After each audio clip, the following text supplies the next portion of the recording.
Avoidance thought you'd always be there until you disappeared. You were always there, the safe space, the consistent one, the "I'll wait for you to figure it out" person. They didn't say it outright, but deep down they believed you won't go anywhere. And that's the problem. Avoidants live in that assumption.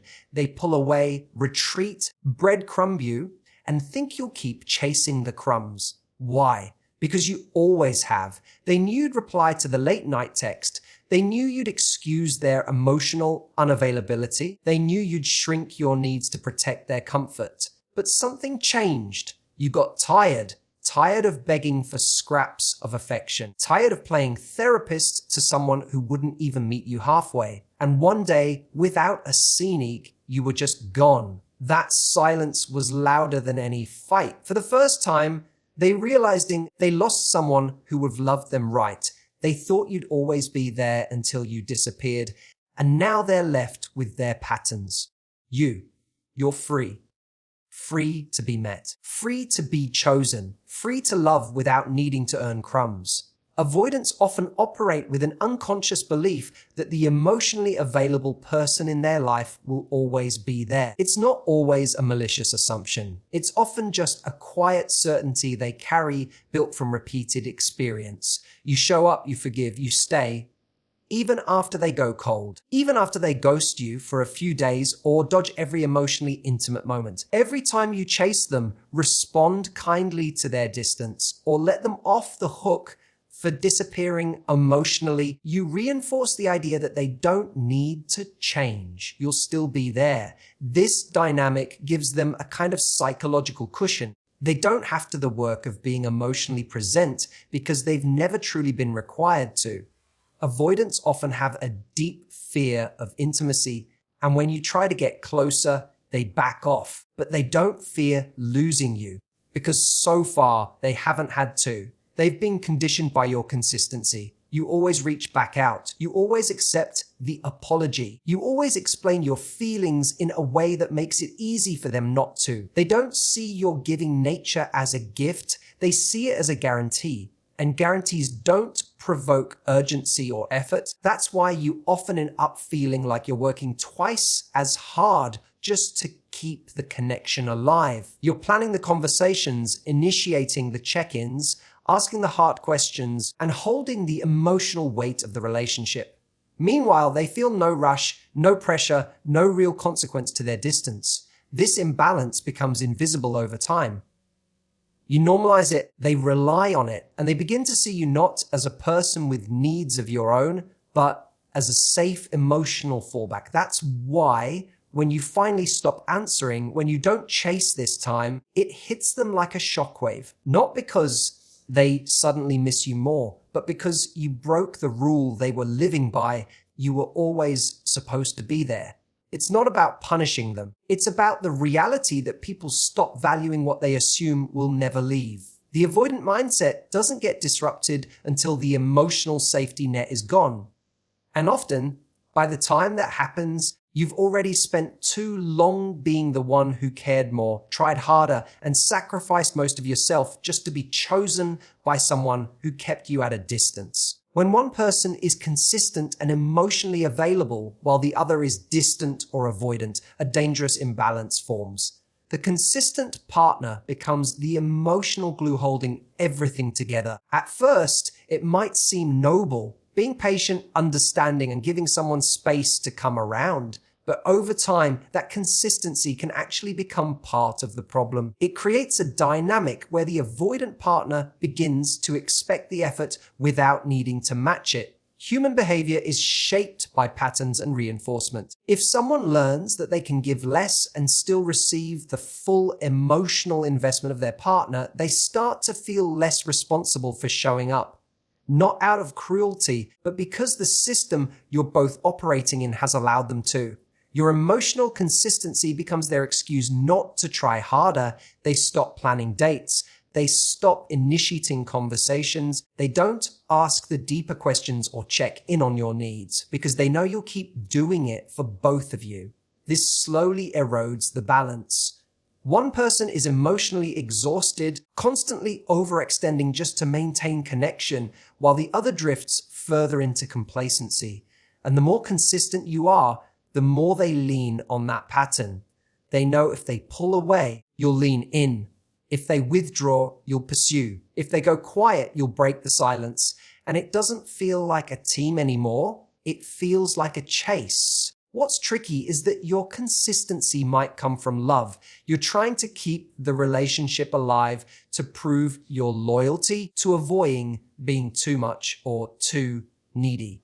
But in trying to preserve the connection, you may unintentionally enable emotional laziness. The avoidant partner stops being curious about your feelings. They don't ask what's really going on beneath the surface. They don't recognize the toll it's taking on you because they don't have to. That's why so many emotionally available people in these dynamics end up feeling invisible. Not because they're actually unseen, but because their needs have become secondary to maintaining peace. And their consistency, something that should be valued, is quietly devalued by the person receiving it. Without mutual effort, consistency becomes a trap. The relationship starts to revolve around one person's tolerance and another's detachment. And eventually, no matter how much love there was, that imbalance becomes unsustainable. One person burns out, and the other finally realizes what they had just as it's walking away. Silence can carry more weight than any confrontation. When you've been the one always initiating conversations, always trying to fix things, always holding the emotional thread together, choosing to go quiet feels radical. It's not about playing games or trying to punish someone. It's the moment when you finally stop begging to be understood. And for someone who's used to your words filling the space between their distance, your silence can be deafening. In relationships where one person leans avoidant, they often dodge emotional discomfort by withdrawing. They might disappear for a few days, give vague answers, or shut down entirely when things get too close. They rely on their partner to bridge that gap, and you probably did for weeks, months, maybe even years. You'd reach out, apologize first, explain your side in long, careful messages, hoping they'd just meet you halfway. They didn't. They didn't have to. You were always there, speaking the language of resolution while they stayed silent, knowing eventually you'd break and come back. But when the moment comes where you no longer reach out, no longer explain, no longer give them access to your vulnerability, that changes everything. Suddenly, the dynamic shifts. The power they had in withholding disappears. They're left with the echo of your absence and the realization that the emotional work they avoided now belongs solely to them. Avoidants often struggle with self-reflection until something disrupts their pattern. Your silence is that disruption. It's not passive. It's not cold. It's a clear message. I'm no longer going to explain why I'm worth effort. And for someone who's counted on your emotional labor to keep the relationship alive, that silence isn't just unfamiliar. It's unsettling. There's no fight to be won, no dramatic scene. Just the stillness of your absence and the internal discomfort it creates in them. They might try to convince themselves you're just upset that you'll come back like before. But day by day, the silence builds. And with it comes a realization this different when words stop working. When talking becomes another loop of justifying, begging, or explaining, silence becomes the only truth left to give. And unlike arguments which can be dismissed or reframed, silence forces someone to sit with themselves, with what they lost, with what they didn't protect. And that is often the only thing that makes them finally see the cost of their detachment. Choosing to walk away from someone you deeply care about doesn't mean you've given up. It means you've finally decided to stop giving more than you receive. It's not rejection.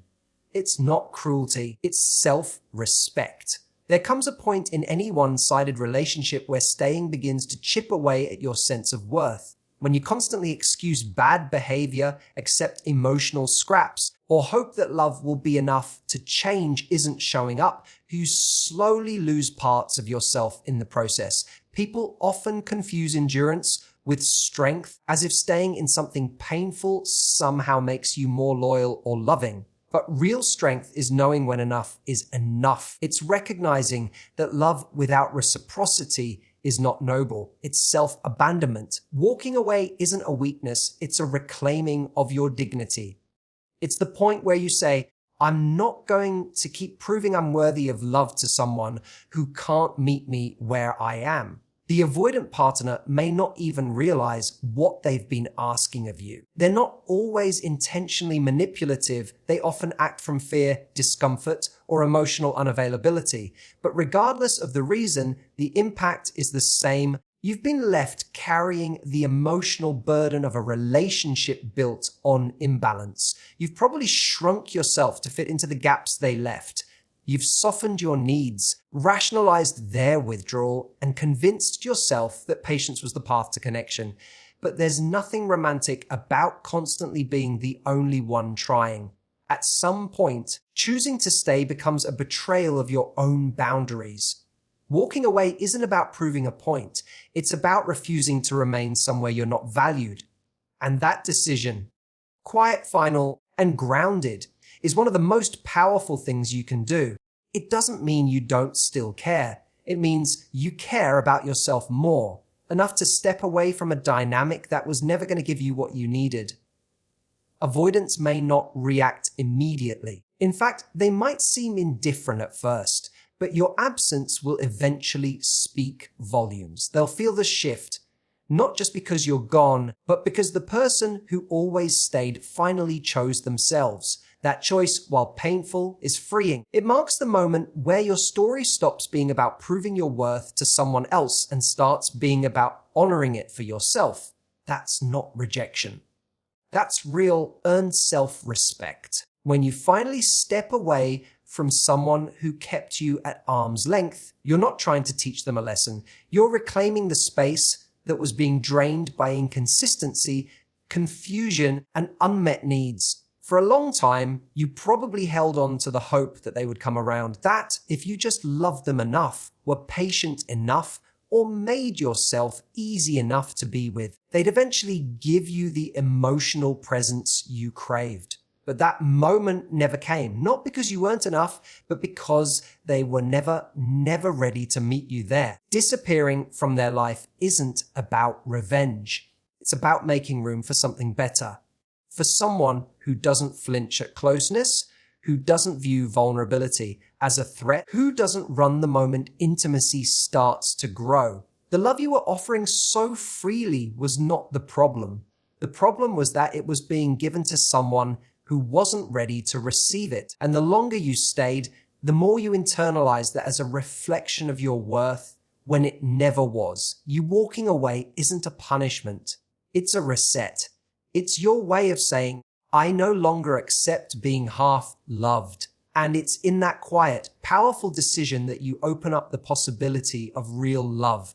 Love that doesn't ask you to chase it, prove yourself for it, or feel small just to keep it. The person who kept you at a distance may one day realize what they lost. But that realization isn't your responsibility to wait around for. Sometimes, the most profound wake-up call for someone with avoidant tendencies is losing the very person who showed up the most. The one they took for granted, the one they thought would always stay. But by the time they're ready to confront that truth, you've already moved into a life that reflects what you truly deserve. There's someone out there who won't find your depth intimidating, who won't need time to figure it out every time things get real, who won't require emotional gymnastics just to feel close to you. But they won't find if you're still orbiting around someone who can't see your value clearly. Leaving isn't giving up on love. It's creating space for the kind of love that doesn't make you question your worth. You don't need to be someone's wake-up call. You deserve to be their choice from the very beginning. So if you've walked away or you're standing on the edge wondering if you should, know this, you didn't fail. You didn't give up too soon. You simply stopped staying in a place that kept asking you to disappear piece by piece. They thought you'd always be there. They believed your love was permanent, your patience endless. But even the most loving heart has a breaking point. And when you finally left, you didn't break the bond. You just stopped carrying it alone.